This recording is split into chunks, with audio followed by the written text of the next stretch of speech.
नमस्कार. Home minister powered by good night power active प्लसच्या या भागात मी आदेश बांदेकर आपणा सगळ्यांचं मनापासून स्वागत करतो. आषाढी एकादशीच्या निमित्त सगळ्यांची पावलं, सगळ्या वारकऱ्यांची पावलं जी पंढरीच्या दिशेने निघालेली आहेत, अशा वेळेला आज आपण या कडेपठाराचा आशीर्वाद घेऊन, कडेपठार ज्याचं खूप अनन्यसाधारण असं महत्त्व आहे, खंडोबा देवाचं दर्शन तर आपण घेतलं आणि आता कडेपठाराच्या या पायथ्याशी आज आपण संवाद साधणार आहोत. दत्तनगर, जुनी जेजुरी, पुरंदर इथे राहणाऱ्या मनीषा बाळासाहेब काळे यांच्याबरोबर वारीतल्या त्यांच्याही आठवणी जागवूया. चला जाऊन भेटूया काळे कुटुंबाला आणि त्यांच्या स्वागताचा स्वीकार करूया. येळकोट येळकोट, जय मल्हार. चला. संत ज्ञानेश्वर माऊलींचा सोहळा या जेजुरी नगरीमध्ये आला आहे आणि या जेजुरी नगरीमध्ये मल्हारी मार्तंड आणि माऊलींची ही एक भेट असते. सगळे वारकरी या ठिकाणी स्थिरावतात आणि होय होय वारकरी डोळा पाहे रे पंढरी. तेच वारकरी मल्हारीची माझ्या वारी, माझ्या मल्हारीची वारी हा जयघोष करत या सोन्याच्या जेजुरी नगरीमध्ये येत असतात. तर वारकरी म्हणजे नेमकं काय, कसं वारकरी व्हायचं आहे, तो वार करायचे आहेत आपल्यावर, कोणावर वार करायचे आहेत. तर शिवाजी महाराजांनी जसं शत्रूवर वार केलेत तसे आपल्यामध्येच काही शत्रू बसलेले आहेत. ते मग काम आहे, तो क्रोध आहे, लोभ आहे, मद आहे, मत्सर आहे, दंभ आहे, संशय आहे, चिंता आहे. हे जे आपल्याकडं बसलेले आहेत त्यांच्यावर आपल्याला वार करायचा आहे. पुंडलिक वरदा हरी विठ्ठल श्री ज्ञानदेव तुकाराम माऊली ज्ञानेश्वर महाराज की जय. जगद्गुरु तुकाराम महाराज की जय. संत सोपान काका महाराज की जय. अवधूत चिंतन श्री गुरुदेव दत्त सदानंदाचा. येळकोट येळकोट. नमस्कार. नमस्कार. रामकृष्ण. रामकृष्ण. रामकृष्ण.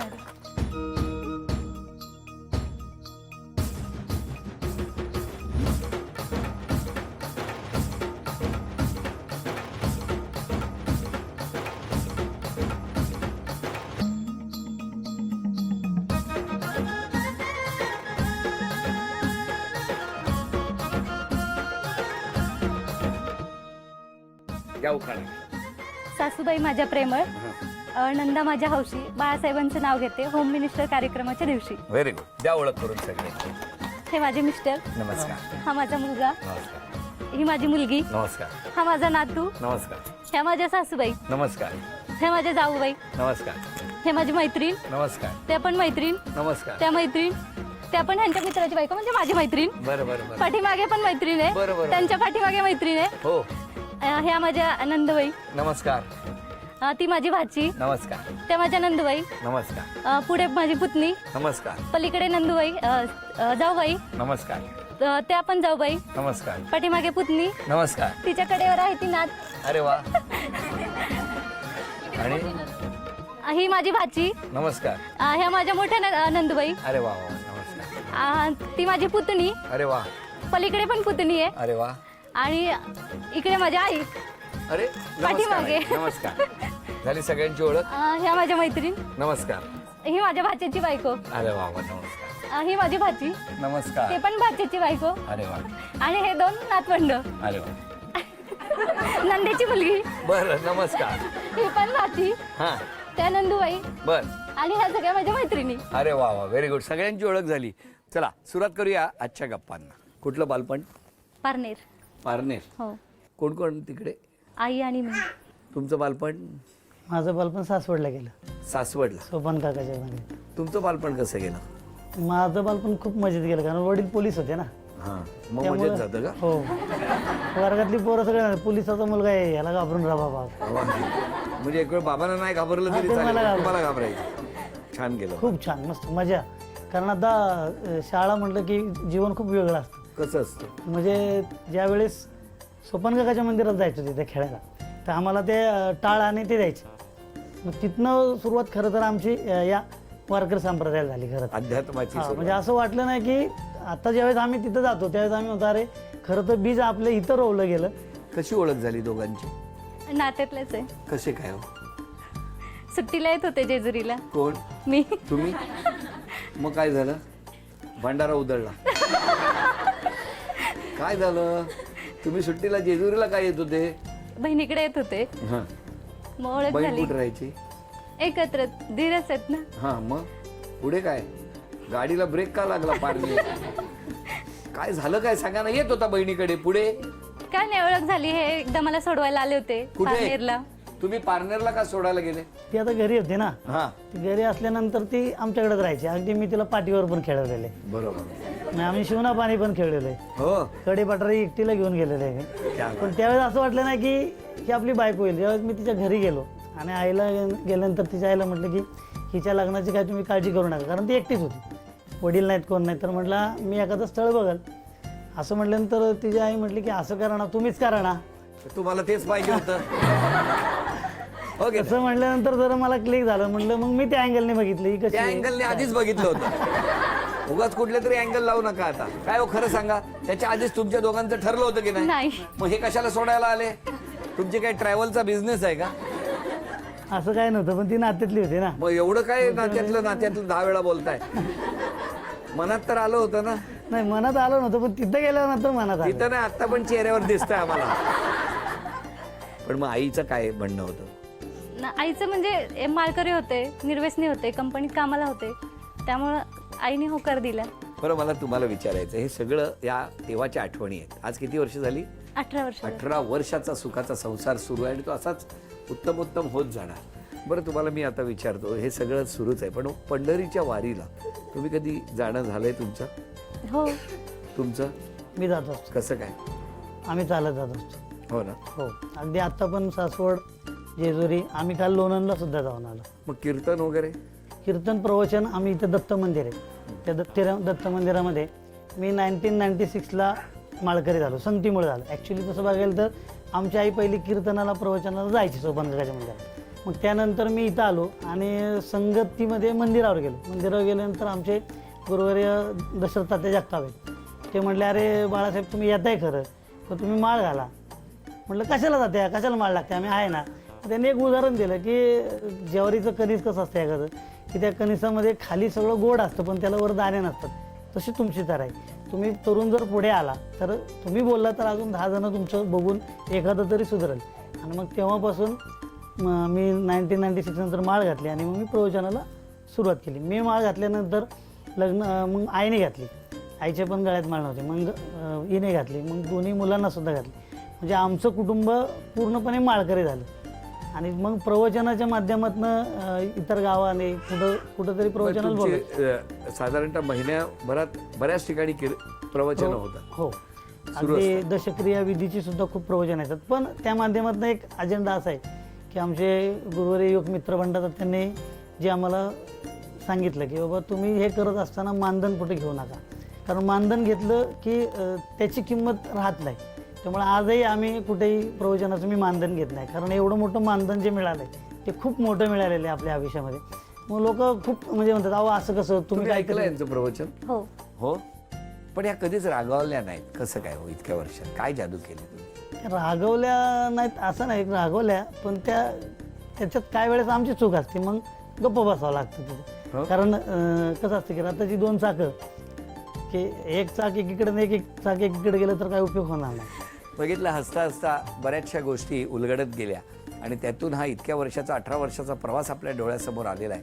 अशा वेळेला आत्ता एक आव्हान आहे तुमच्यासाठी. त्या चिठ्ठ्या शोधून चांदीची अन्नपूर्णा घेऊन यायची आहे. वेळ 1 मिनिटाची.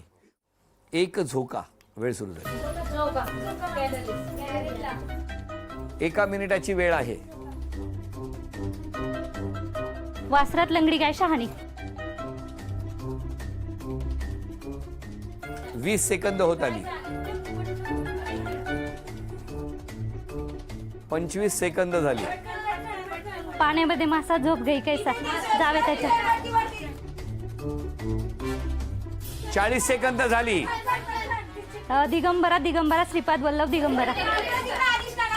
10 9 8 7 6 5 4. चांदीचं नाणं तुम्हाला मिळालं, अभिनंदन. चांदीचा कुंकवाचा करंडा मिळाला, अभिनंदन. चांदीची तुळस मिळाली तुम्हाला, अभिनंदन. आणि चांदीची अन्नपूर्णा सुद्धा तुमच्या घरात आली, अभिनंदन. बोला पुंडलिक वरदे हरी विठ्ठल श्री ज्ञानदेव तुकाराम पंढरीनाथ महाराज की जय, माऊली ज्ञानेश्वर महाराज की जय, जगद्गुरु तुकाराम महाराज की जय. येळकोट येळकोट. बहिणी काही इच्छा आहे का तुमची आज? त्यांना नाव घ्यायला हवं की मी एकटीनेच नाव घेतलंय. करा वहिनींची इच्छा पूर्ण. ज्ञानेश्वरी ज्ञानदेवांची अभंगवाणी तुकयांची, ज्ञानेश्वरी ज्ञानदेवांची अभंगवाणी तुकयाची, काळ्यांच्या घरात सुन शोभे मनीषा रुईकरांची. अरे वा. बरं आता तुमच्याकडे माईक आहे, तुम्ही आधी या द्या. प्रमुख या दोघांच्या स्वभावाबद्दल काही बोलायचं असेल तर बोलायचं. थोडं काय बोललं की लगेच रुसतो, आणि त्यामुळं त्याने काय रुसू नये. भाऊ बहिणीचं भांडण चालतंच. आणि वहिनी वहिनी जरा बोलायला कमी आहे आणि पुण्यात आले तर माझ्याकडे येत नाही. काय हो, तुम्ही पुण्याला जाता पण त्यांच्याकडे जात नाही? जाते पण त्या ड्युटीवर असतात. मग काय करायचं जाऊन? बरोबर आहे. आता लग्न झालं 18 वर्ष झाली तरी कसले रुसताय तुम्ही? नाही तिच्यावर असतो, हिच्या नाही रुसत. नाही ना. माझ्यावर रुसतो तो. सगळी वडिलांची हे दिलेली आहे त्याने आम्हाला. आमचे पण वडील लहानपणीच गेले, त्यामुळे वडिलांची कमी भासूच दिली नाही कुठल्याच बाबांनी. सांगा.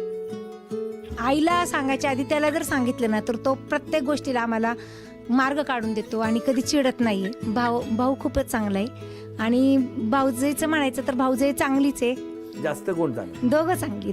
60 आणि 40 गुण द्यायचे तर कोणाला द्या? 60 भाऊजाईला देते, भावाला 40 देते. कारण यायचंय ना, परत यायचंय ना इथं. यायचंय ना.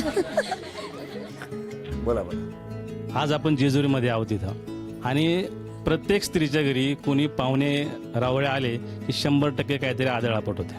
कारण पाहुणे गेल्यानंतर घर आवरावं लागतं, किचन आवरावं लागतं, भांडे घासावं लागतात, चहाचे कप धुवावं लागतात. तर महाराष्ट्रातील प्रत्येक स्त्रियांना दिली की या स्त्रीचा गुण घ्या. कारण जेजुरीमध्ये असल्या कारणाने इथं पाहुणे रावळे येणाऱ्यांची संख्या खूप मोठी आहे, खूप मोठी आहे. रोज कोणी ना कोणी पाहुणे असतात. कोणाच तरी फोन होतो गाड्यावर जायचं त्यांची सोय करा, आत्ताच लग्न झालं दर्शनाला येणार आहे त्यांची सोय करा. एवढे फोन ठेवून मोकळे होतात. पुढचं काम सगळ्यांना करावं लागतं. कारण तिथं त्या माणसाची इज्जत ठेवण्यासाठी का बा आपण माणूस कोणीतरी पाठवलेला आहे, जोडपं कोणीतरी पाठवलेलं आहे, यांनी व्यवस्थित सोय करावी. कधी या बाईच्या डोक्यावर किंवा तिच्या डोळ्यावर चेहऱ्यावर असा राग आलेला दिसला नाही.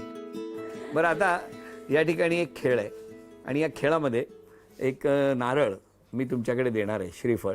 ते श्रीफळ हळूहळू पुढे द्यायचं. गाणं ज्या क्षणी थांबेल त्या क्षणी तो नारळ ज्यांच्याकडे असेल त्यांना एक शिक्षा मिळेल. प्रेमळ शिक्षा आहे, आव्हान आहे. ते आव्हान जर त्यांनी पूर्ण केलं तर या माऊलीला बक्षीस मिळेल. बघूया काय होणार या खेळात. आणि आता हे गाणं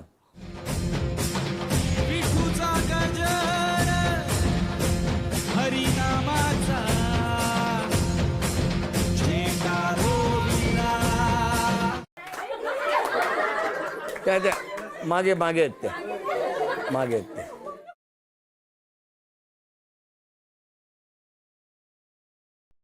मराठी गाण्यावर नाच करणे.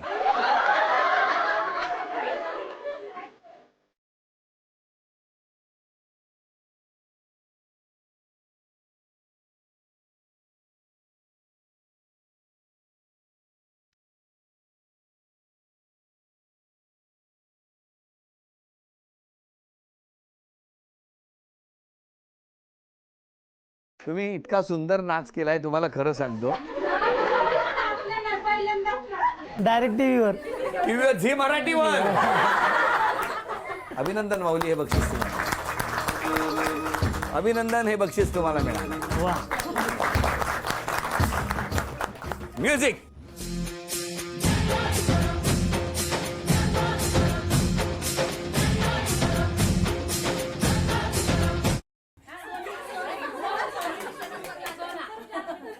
रिंगचा मनोरा तयार करायचा आहे. 30 सेकंदामध्ये जर 2 मनोरे रचले तर बक्षीस मिळणार. बघूया काय होणार. तुमची वेळ सुरू होते आहे आत्ता.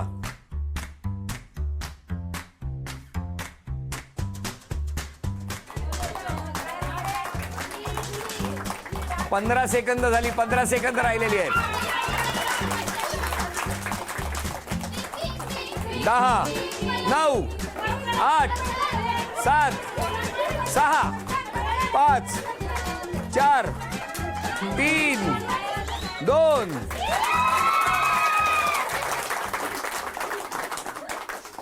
अभिनंदन, हे बक्षीस त्यांनी मिळवून दिलं. अभिनंदन, हे बक्षीस तुम्हाला मिळालं. म्युझिक.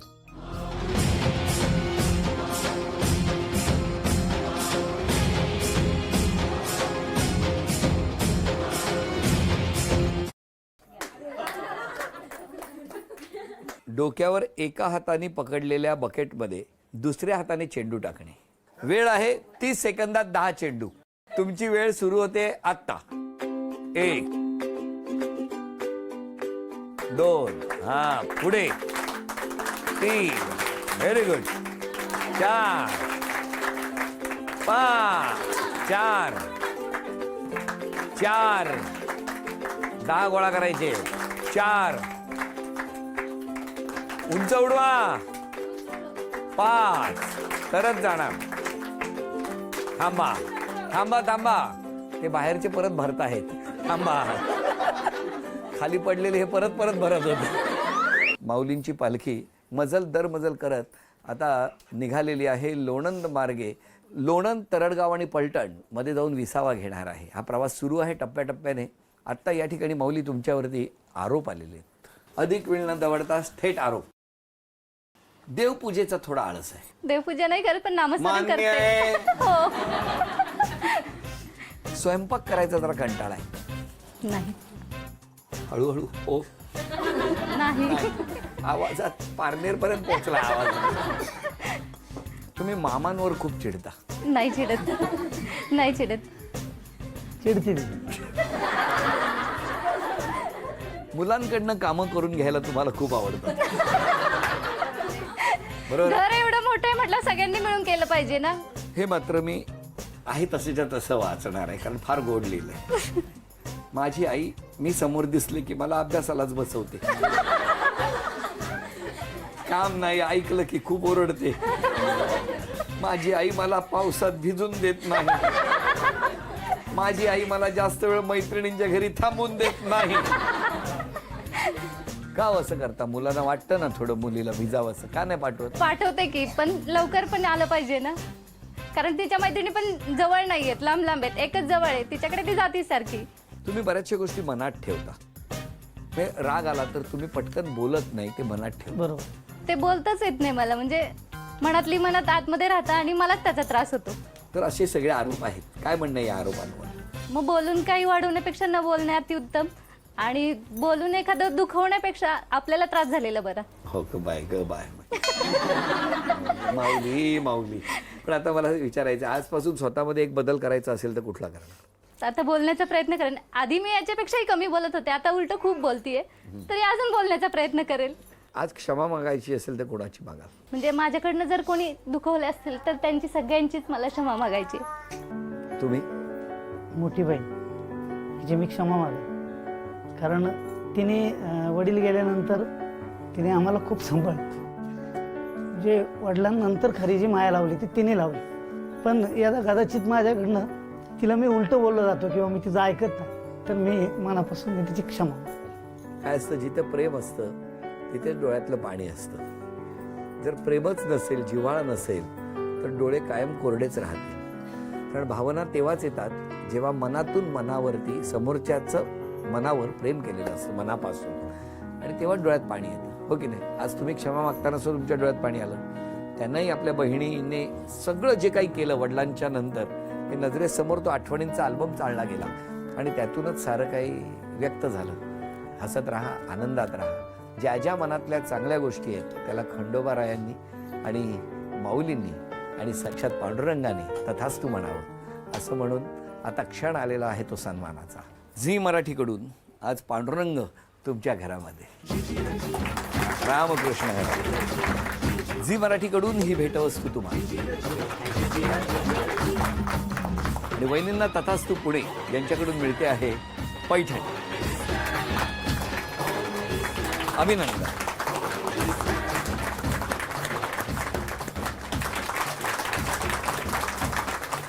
हसत खेळत रंगलेला आजचा भाग इथेच संपतो आहे. पुन्हा भेटूया अशीच एक पैठणी घेऊन होम मिनिस्टरच्याच पुढच्या भागात. नमस्कार. बोला पुंडलिक वरदे हरी विठ्ठल श्री ज्ञानदे तुकाराम पंढरीनाथ महाराज, मौली ज्ञानेश्वर महाराज की जय. जगद्गुरु तुकाराम महाराज की जय.